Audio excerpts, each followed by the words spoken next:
Alors, je continue. C'est pas simplement le fondement, la kélose intra-trinitaire n'est pas simplement le fondement de la création, de la liberté de l'homme ou du péché, c'est aussi le fondement de son modèle, de ce qui nous a permis de savoir qu'il y avait une kélose intra-trinitaire, c'est l'incarnation. C'est la passion et la résurrection du Christ. Donc, l'acte de salut de Dieu. Qu'est-ce qui fait que Dieu puisse aller aussi loin que de devenir autre chose que Dieu, c'est-à-dire un homme? Ça s'appelle c'est la kélos. Qu'est-ce qui fait que Dieu puisse aller encore plus loin et mourir? C'est-à-dire, pas simplement devenir autre que Dieu, mais devenir le contraire de Dieu. Qu'est-ce qui rend cela possible? C'est le fait que de toute éternité, en Dieu, ce même Fils est tout à fait autre que le Père, d'un autre point de vue, mais tout à fait autre que le Père, tout à fait distant du Père. Et qu'est-ce qui fait que cette incarnation, la passion, la descente aux enfers, ne signifie pas la fin? C'est qu'il y a la résurrection, c'est-à-dire la communion restaurée, c'est que de toute éternité, cette distance infinie est surmontée par l'amour du Père et du Fils, par l'Esprit Saint, par tout ce qui en Dieu fait l'unité.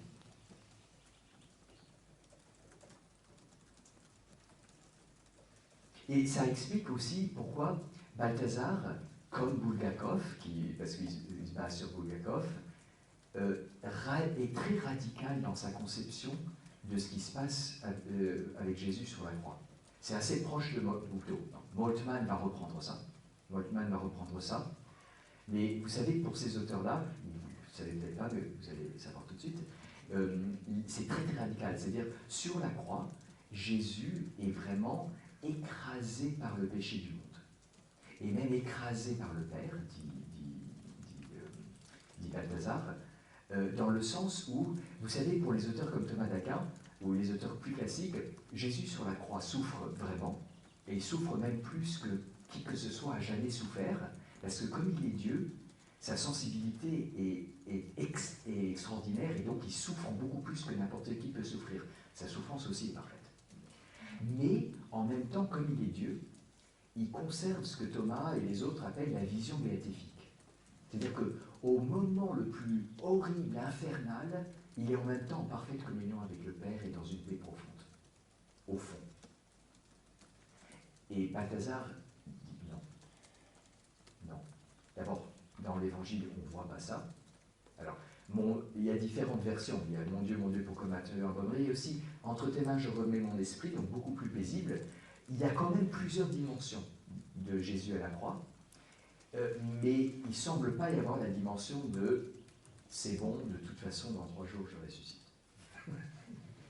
Je me rappelle quand j'étais petit, je disais ça à mes parents, je me disais pourquoi Jésus a peur, tout ça, de toute façon, ici, dans 3 jours, il va ressusciter.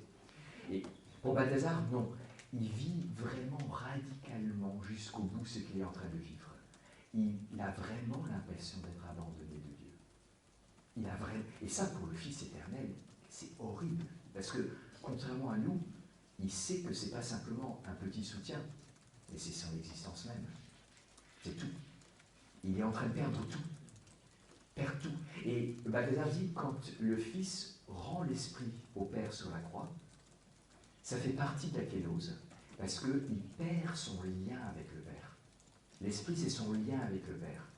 Et il rend ce qui fait son lien avec le Père. Donc il est complètement isolé, abandonné.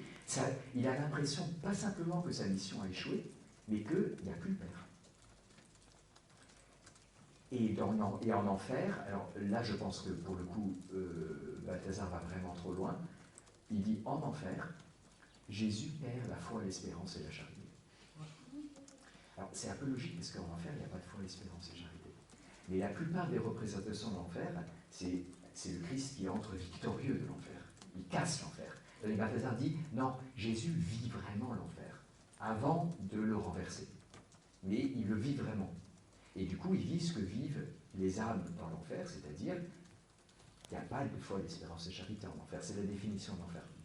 L'enfer, ce n'est pas un lieu, c'est la perte de la relation avec Dieu. Donc il n'y a pas de foi, d'espérance et de charité. Mais bon, je pense qu'il va trop loin, parce que c'est tout simplement pas possible. Il peut perdre peut-être le sentiment de la foi, de l'espérance et de la charité, la perception de la foi, de l'espérance et de la charité.